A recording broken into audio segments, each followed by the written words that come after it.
I think you did a pretty good job of putting across the personality, both of yourself and of the brand in there. I think it's very clear what IdeaMarket stands for. But for people that don't know IdeaMarket, would you like to give us a quick rundown? Sure. So IdeaMarket is a lifeboat for people who want to exit the world where authorities and media corporations decide what information is important and what's true and who deserves to be heard. So there's this very precise parallel I like to draw between corporate media and central banks. Bitcoin crypto people are very familiar with the power dynamics and incentive problems with central banks. They have this infinite power to take something that's valuable socially and just create an infinite amount of it without any sort of repercussions or accountability. And media corporations have a very similar power. Central banks can print money and media corporations can print credibility. It kind of doesn't matter how many times they're wrong, how drastically they're wrong, how horrible the consequences are, how obvious it is. You still in 2021 cannot talk to grandma about Bitcoin until the New York Times says good things about Bitcoin. There's this sort of social currency that media corporations provide that legitimize information and opinions in a way that nobody else really can. So what IdeaMarket wants to do is replace the authoritarian rubber stamping of legitimacy that is controlled by media corporations in a cartel-like fashion with a public marketplace that anybody can participate in, with a decentralized marketplace, so that the decisions about what is important to the public and whom to trust and what narratives to watch out for, keep an eye on, is decided by public risk, is decided by skin in the game and market signals, instead of by a few media corporations that have done a pretty terrible job, even compared to amateurs, over the last couple decades at least. And I think, well, there is definitely a need to put things in the hands of average everyday people when it comes to deciding what information is valuable or not, right? And nowadays, at least here in Argentina, there's this trend of fact checkers. Now everybody wants to be a fact checker, which I think we're like 2-3 years behind the rest of the world when it comes to that. But it has come to the point where you can very obviously see the biases of fact checkers. So that didn't really help at all, right? So how did you arrive at the point where you decide that market dynamics are the best thing for this? Yeah, when I was new to crypto, I come from like a philosophy and meditation psychology kind of background. So I don't have a tech background. I hope that I maybe, sure. Yeah, let's go with that. That sounds good. Yeah, so I didn't have a tech background. I didn't have a finance background. So when I got into crypto, I didn't really know anything about the fundamentals of crypto projects. And in those two areas, I guess I kind of still don't, compared to the people who are really technically skilled in those. So in order to figure out what the best projects were, I would go to the weird corners of the internet, like 4chan, like Reddit, like Bitcoin Talk and other forums, where people could post anonymously and it was just kind of chaotic.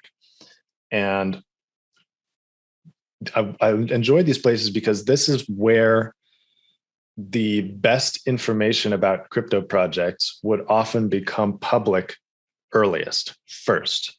Like, even if there's a ton of BS and misdirection and all kinds of chaos in these environments, the best or great information often does appear there earliest. And if you can identify it, then there's real advantage there. So I've had a lot of practice sifting through BS to find things. It's a skill that I'm comfortable with.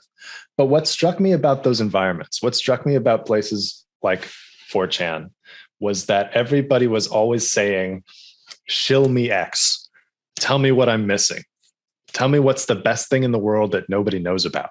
There was this obsessive curiosity, this obsessive hunt for the world's best information on crypto microcap projects. And what I wanted to see if we could do is take that ferocious curiosity and expand the scope of it from crypto projects to all the information on the internet that might be of public import. Because the internet means the best information in the world is already public and free and available and all of that. What's missing is a mechanism that makes everyone want to seek it out really hard, that makes everyone really curious to try to go get it and pursue it and farm it, bring it back into the mainstream. So if markets could do to people about crypto that, if it could instill curiosity in people at that sort of ferocious, scalable level, I wanted to see if we could do the same thing for any information. Does that make sense? Yeah, it makes a lot of sense. I think one of the main questions that I have all the time, and that I did a panel with the CEOs of Coinbase and Bittrex and so on not long ago, and we were just I was just surprised after doing that how most people in crypto don't have an answer for the same kind of questions, right?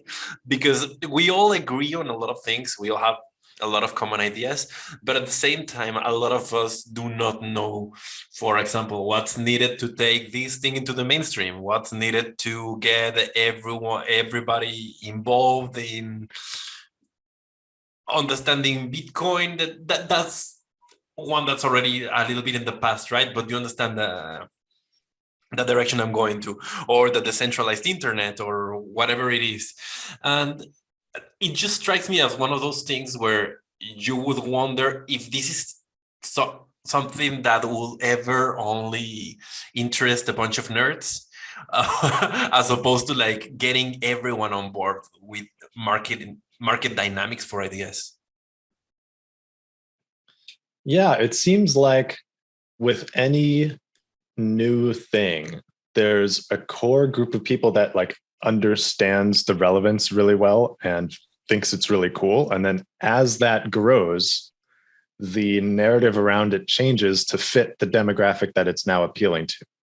Like Bitcoin was, this the very early days of Bitcoin, it was only understood by the technical people who are already dealing with e-gold and digital currency and the idea at first.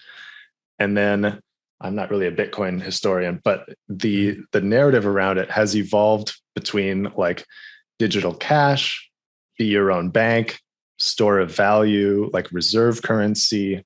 The sort of unifying meme around it seems to change with the fan base as the fan base's knowledge is different. But I'm not sure that addresses what you were talking about with respect to let me see if I can do a better job understanding what your question actually was, which is I think you're saying that you noticed that even though we have a lot of smart people in this space, there are certain questions that we struggle to answer. Like there's no universal crypto answer for how do we get mainstream involved. There's no universal answer for how do we teach people about Bitcoin. Is that kind of what you're going for? I think there is not even a universal answer for is this thing actually valuable? Yeah. I believe that it is, and you believe that it is, and everyone that comes on the podcast believes that it is. But the reason this thing isn't completely fully mainstream is because, to be honest, not everyone in the world thinks it is, right? Otherwise, it would be just given. Yeah. Well, there are a lot of coming to conclusions often looks kind of like weather, especially in like big groups of people. You have actually all kinds of forces that are kind of interacting and pressing on each other. And it's not just about calculating, is this X, yes or no? Because with people who are not crypto fans already, crypto people are kind of known as sort of a weird outgroup. That's kind of changing now because of all the mainstream attention that it's getting. But throughout crypto's history, it's been a weird outgroup. Like I remember talking to my own brother and telling him about Bitcoin, and he goes, that makes a lot of sense, but I don't want to be a crypto person. Like you're weird. Like, it was a weird outgroup. So like a lot of the lack of persuasion that's happening, that you can see in the mainstream, just comes from people's sort of natural desire to maintain a social identity that they're comfortable with. It has nothing to do with the actual merits of the things, with the actual situations that are going on. There's a whole other kind of psychological calculus, emotional calculus, social calculus that's going on. And not even necessarily consciously. My brother's a reflective dude. He like picked up on it, on the surface, but a lot of these kind of emotional consideration decisions happen just sort of automatically as a course of everyday functioning. So the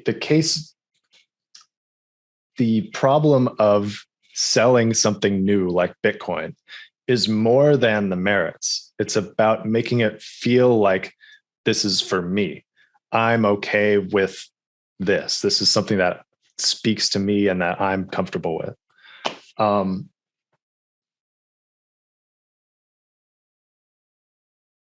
Yeah, I'll start there. That's probably like one of the big hindrances that, it's just not cool to, and this actually is really core to IdeaMarket, because what media corporations do is they control what is allowed to be cool to a large extent.